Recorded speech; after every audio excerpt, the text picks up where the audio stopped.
During the next few minutes, I'm going to share with you the story of my grandfather, Matityahu Metzuyanim's life, and how he and his family came to Israel from Iran. Part 1. His life in Iran. My grandfather was born in 1937 in the capital city of Iran, Tehran. At the time, his family consisted of two parents, Salim and Eliyahu, and my grandfather's three older siblings, Moshe, Meir, and Menorah. My grandfather's life in Tehran was very difficult. His family was very poor, so from a very young age he started selling small things like naphthalene racks on the streets to contribute to his family's income. At the age of 6, my grandfather started going to school. He remembered his school as the cruelest place he's ever been to, where the teachers liked to abuse the students and him in particular, and the Muslim kids would bully him just because he was Jewish. Even when there was no joy in his life, my grandfather managed to find pleasure in nature and in adventures he created for himself. Part 2. Ha'aliyah. My grandfather grew in a Zionist and religious home. So when my grandfather turned 12, his father decided to immigrate their family to Israel in order to fulfill his religious and Zionist dreams.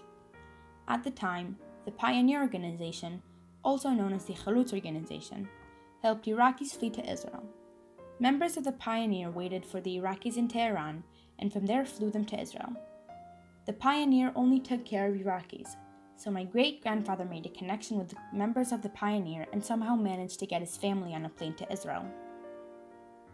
Then finally, on December 30, 1949, they landed in Lod, and my great-grandmother's dream of coming to Israel finally came true. Even though they fled Iran, their life did not become any easier. They came to Israel a family of 7 kids with nothing but the clothes on their backs. Before they arrived in Israel, my great-grandfather decided to change their last name from Khalilzada to Metzuyanim. And when they landed in the airport, an official mistakenly wrote down their name as Metzuram. But my great-grandfather proudly corrected him and told him it was Metzuyanim. Part 3. His early years in Israel. After my grandfather and his family were registered in the system, they drove by a truck to Shira in Haifa.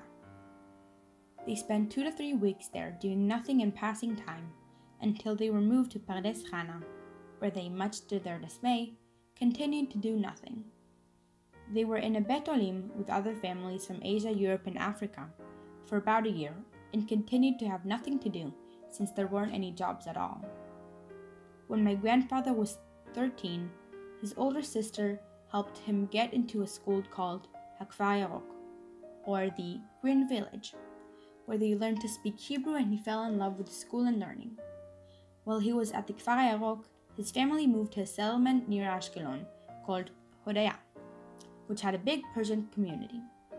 My great-grandfather finally got to fulfill his dream of working the land in Israel.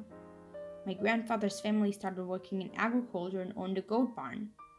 They settled down there, and to this day a big part of my family still lives there. Part 4. The rest of his life. When my grandfather was 17, he left school and joined the army. He served in the Armored Corps and in the Navy, and even fought in the Yom Kippur War. One thing that remained constant in my grandfather's life was his love of travel and nature. So after he left the army, he went on a trip to Europe with his friend from the Navy. When he came back from his trip, he stayed in Eilat and started working in a tunnel paving company and suffered greatly from it. So he quickly left it and moved on to work in Eged as a bus driver. He did not enjoy his life in Eilat, so after a while he moved back to Hodaya and continued to work as a driver. When he was 26, he met my grandmother Rachel, and they fell in love and started a family and moved to Ashkelon. He bought his own truck and started a moving company. Later on, he sold his truck and instead started the company for cement mixing trucks and named it Eitan, after my father. He stopped being a driver for some time and tried some desk jobs like opening a kitchen store, but he ultimately came back to being a driver because that's what he enjoyed most. My grandparents had 4 kids: Orna, Limor, Eitan, my dad, and Galit. They lived in Ashkelon and moved to Ashdod for a year, and after all my aunts and my dad grew up, they moved to Netanya.